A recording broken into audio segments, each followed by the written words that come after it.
sebelum kita belajar tentang bahan pembuat pakaian. Oke, sudah terrekod. Pak Ismet awali. Assalamualaikum warahmatullahi wabarakatuh. Waalaikumsalam warahmatullahi wabarakatuh. Oke, sehat semua yang hadir di online ya. Ini ada Gibran, Rani, tadi ada Safa. Baik, Pak Ismet saja yang memulai pembelajaran. Sebelum kita mulai pembelajaran, kita berdoa menurut agama dan kepercayaan masing-masing. Berdoa dimulai.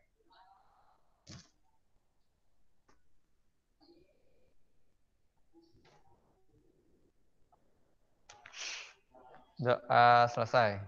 Baik, Pak Ismet menggunakan masker di sekolah karena ada teman-teman kalian yang datang ke sekolah juga, jadi mereka menggunakan masker. Pak Ismet juga menggunakan masker.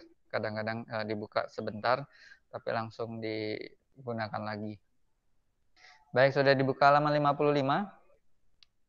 Ada yang bingung dengan soal perbandingan isi air yang di panci dan di gelas?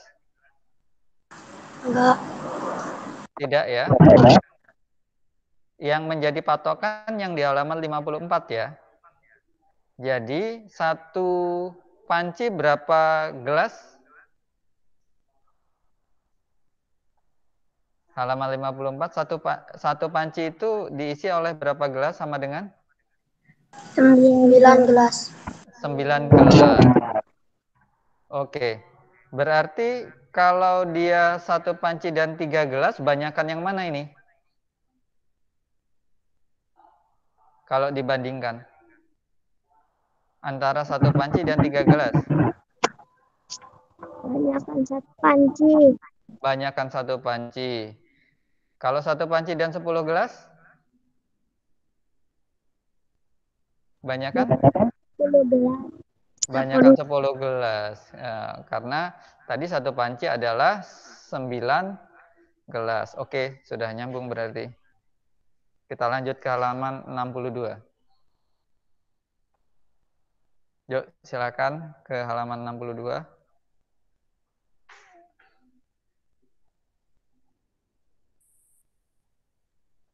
Itu ada bahan dasar pembuatan pakaian.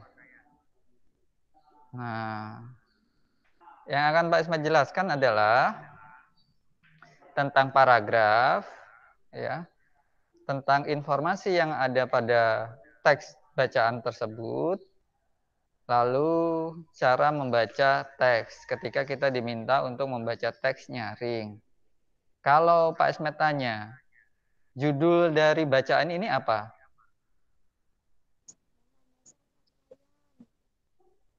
Ada yang tahu judulnya apa ini? Bahan dasar pakaian. Bahan dasar pakaian. Oke, Rani dan Yohana yang menjawab. Oke, judul itu yang ada di atas ya. Biasanya dia letaknya di tengah dan ukurannya lebih besar.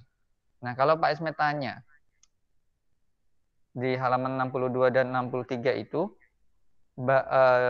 bacaan dengan judul bahan dasar pakaian, ada berapa paragraf sih? 5 paragraf. 5 paragraf. 5 atau 4? 5. 5. Oke, siapa yang bisa menyebutkan paragraf pertama dari kata apa sampai kata apa? Paragraf pertama dari kata keluarga sampai, ayo, sampai Hujan. hujan. Oke, paragraf kedua dari pakaian sampai dingin. Paragraf ketiga dari Ibu sampai acara. iya, Ibu Udin sampai acara khusus. Paragraf keempat dari Hampir semua dimiliki. Paragraf keempat loh. Ayo. Berbagai keadaan. Iya. Dari berbeda sampai keadaan. Sepertinya paragraf ketiga sama keempat ini sama ya. Tetapi kalau kita perhatikan antara jarak spasinya berbeda. Nih. Ya, antara dari kalimat dari sampai berbeda itu dia memiliki jarak itu yang membedakan antara paragraf ketiga dan paragraf keempat. Berarti paragraf terakhir baru dari hampir sampai dengan dimiliki. Oke, Pak Ismet akan mencontohkan ya cara membaca dengan memperhatikan tanda baca. Jadi kalau membaca itu ada tanda baca. Oke, contoh tanda baca ada yang bisa menyebutkan di sini contoh tanda bacanya apa coba? Tanda apa? Titik. Titik. Lalu ada tanda apa lagi? Koma. Koma. Oke. Terus ada tanda apa lagi? Ini yang Pak Ismet blok ini tanda apa ini? Tanda strip atau tanda penghubung. Coba lihat ya. Yang sehari-hari.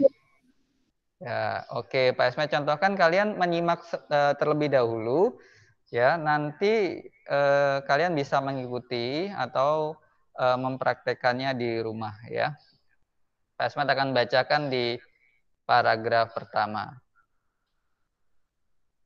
Paragraf pertama ini. Yuk, kalian menyimak ya. Oke, Pak Ismet mulai. Bahan dasar pakaian. Keluarga Udin memiliki banyak pakaian. Mereka memakai pakaian untuk melindungi tubuh. Ada pakaian untuk melindungi tubuh dari udara dingin atau panas. Ada pakaian untuk melindungi tubuh dari angin dan hujan. Nah, ketika tadi Pak Ismet membaca, ada tanda titik, berarti Pak Ismet memiliki waktu untuk jeda. Jeda itu atau berhenti sejenak. Ya, berhenti sejenak sebelum melanjutkan ke kalimat kedua. Kalimat kedua, Pak Ismet tadi juga berhenti sebentar di tanda titik sebelum melanjutkan ke kalimat ketiga. Kalau dia tanda titik, itu membacanya berhenti sejenak. Nah, bagaimana dengan tanda koma? Sama juga seperti tanda koma, tapi bedanya kalau tanda koma itu berhentinya lebih cepat. Lalu biasanya setelah tanda koma aturannya hurufnya tidak kapital awalnya, tetapi cukup menggunakan huruf kecil saja. Ya, contohnya seperti ini di paragraf keempat ya. Berbeda dengan Udin, pakaian orang-orang zaman dahulu terbuat dari kayu dan kulit hewan. Ya, berbeda dengan Udin, pakaian orang-orang zaman dahulu terbuat dari kayu dan kulit hewan. Coba lihat, pakaian tidak menggunakan P-nya tidak menggunakan huruf kapital atau huruf besar. Tetapi ketika kalian nanti menemukan tanda titik, pasti bisa dipastikan bahwa untuk mengawali kalimat selanjutnya menggunakan huruf kapital atau huruf besar. Nah, ada lagi yang Pak Ismet ajarkan. Nah, untuk nama orang, ya khusus di paragraf ini, untuk nama orang menggunakan huruf kapital atau huruf kecil di awalnya. Ayo, ada yang kapital ya. Di sini bisa kalian temukan nama siapa saja. Udin. Iya, yang paling banyak keluar adalah nama si Udin. Ya, lalu ada nama Tuhan di paragraf terakhir yaitu T-nya menggunakan huruf besar juga. Ya, itu aturan tata bahasa yang baik. Nah, jadi Pak Ismet harapkan ketika kalian sudah mendengarkan penjelasan ini, kalian bisa membedakan mana itu paragraf, ya, lalu bagaimana cara membaca dengan memperhatikan tanda baca titik. Nah, nanti mungkin minggu depan kita belajar lagi menggunakan memperhatikan tanda baca seru, ya, tanda baca seru atau tanda tanya. Nah, sekarang ini yang sudah hadir ada berapa nih? Udah ada Balendra juga yang hadir ya. Sekarang kita membaca bergantian ya. Ini ada 5 paragraf. Yang hadir juga sepertinya ada 5 ini. Balendra, Gibran, Rani, Safa, dan Yohana. Oke, paragraf pertama Yohana, ya, paragraf kedua Rani, paragraf ketiga Safa, paragraf keempat Gibran, paragraf kelima Yohana. Nanti Balendra dapat giliran paragraf pertama lagi. Oke, bisa dimulai. Siapa tadi yang dapat giliran paragraf pertama? Yohana ya. Oh, berarti Balendra paragraf terakhir ya. Oke, silakan Yohana. Suaranya yang keras biar direkamnya terdengar. Keluarga Udin memiliki banyak pakaian. Mereka memakai pakaian untuk melindungi tubuh. Ada pakaian untuk melindungi tubuh dari udara dingin atau panas. Ada pakaian untuk melindungi tubuh dari angin dan hujan.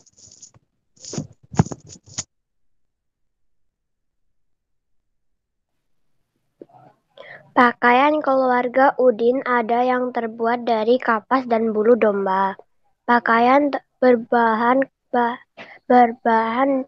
dasar kapas banyak digunakan sebagai pakaian sehari-hari.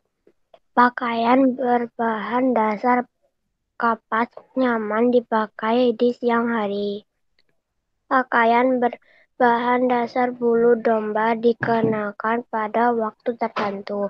Pakaian berbahan dasar bulu domba menghangatkan badan pada saat hari dingin. Oke, lanjut paragraf ketiga, Safa.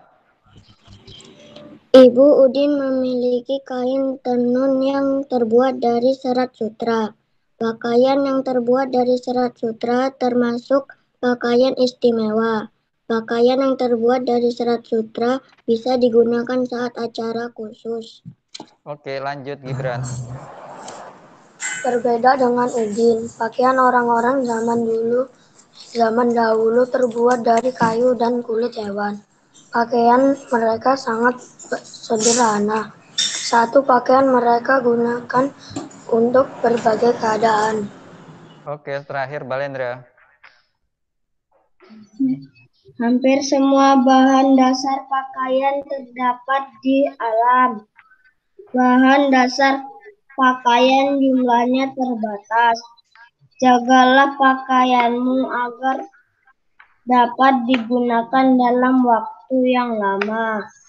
Tuhan menyukai orang-orang yang menjaga apa yang dimiliki. Oke, terima kasih semuanya sudah lancar membacanya ya. Nah, sekarang kita buka halaman 69. Oke, 69.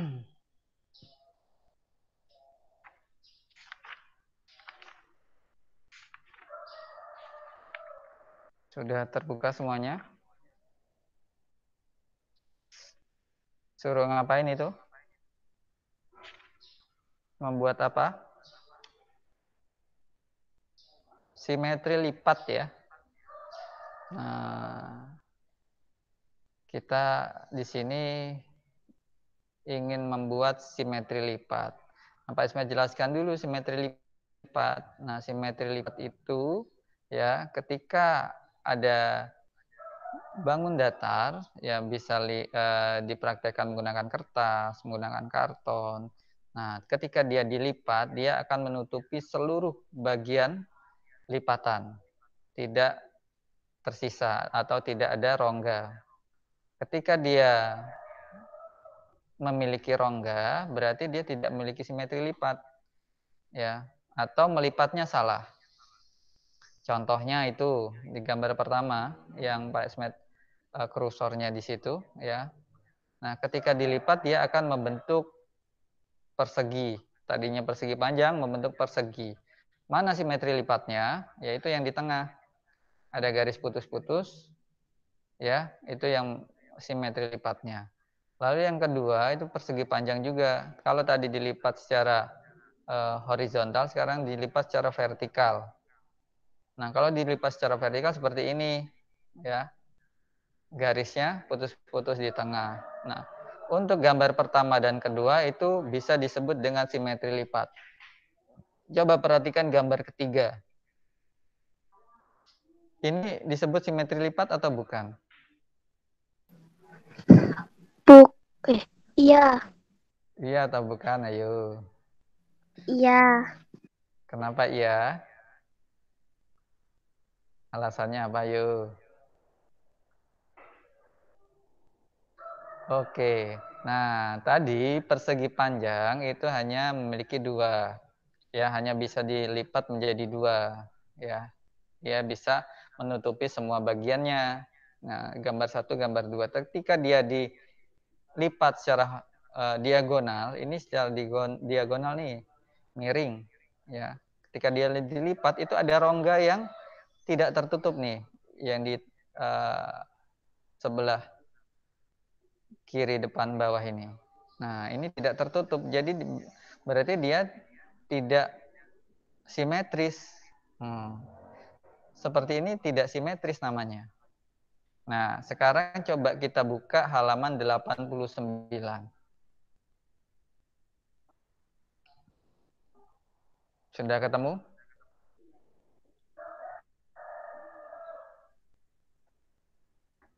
Oh, ini kebanyakan. Pak, suaranya nggak kedengeran. Suaranya tidak terdengar.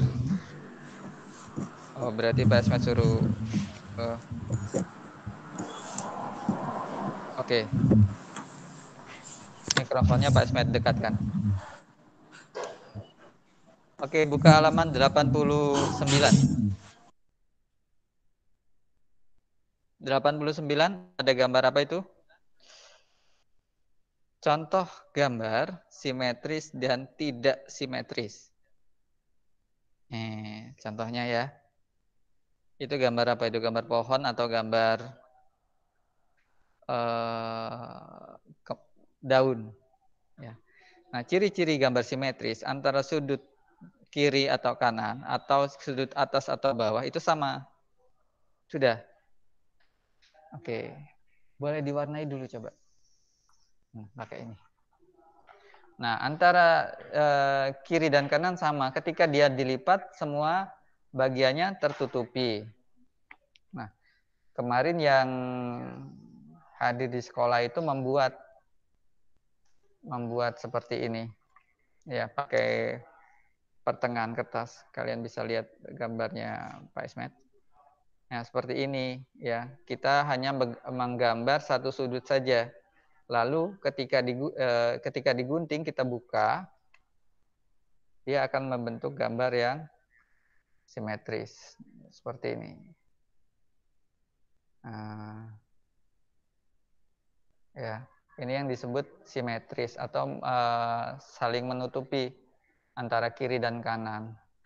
Tidak harus kiri dan kanan, bisa saja atas dan bawah misalnya. Ya, seperti itu. Minggu depan kita yang di rumah diminta juga untuk membuat seperti ini, ya, supaya kalian tahu konsep simetris itu seperti apa. Oke, sampai di sini ada yang ingin ditanyakan? Tidak. Cukup? Oke, Yohana, ada yang mau tanya? Oke, kalau tidak ada yang bertanya,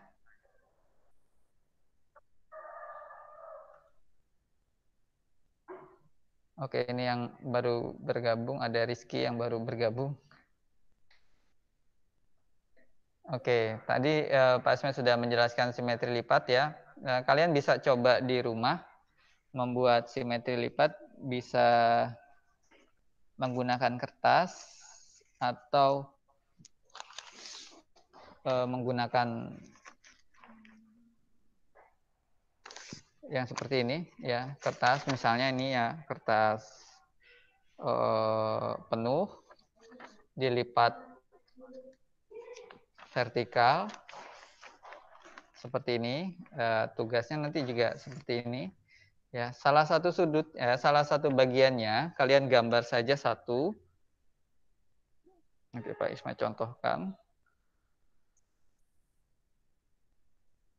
Nah, digambar saja satu seperti ini. Ya. Digambar satu seperti ini, nanti masih tetap dilipat, digunting. Ya, digunting bagiannya. Sehingga dia nanti antara bagian kiri dan bagian kanan itu sama. Ini kalau digunting seperti ini, jadi kalau dibuka itu seperti yang ada di buku halaman 89. Ya. Itu yang konsep simetris. Oke, pembelajaran hari ini Pak Ismet rasa cukup. Nanti kita lanjut lagi di hari Senin ya. Hari Senin kita lanjut belajar.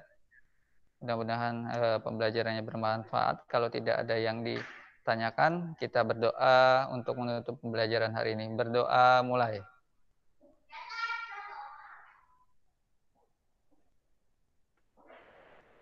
Berdoa selesai. Oke, Pak Ismet. Akhiri, wassalamualaikum warahmatullahi wabarakatuh. Waalaikumsalam warahmatullahi wabarakatuh. Oke, sampai ketemu lagi hari Senin. Silakan live dari room Google Meet.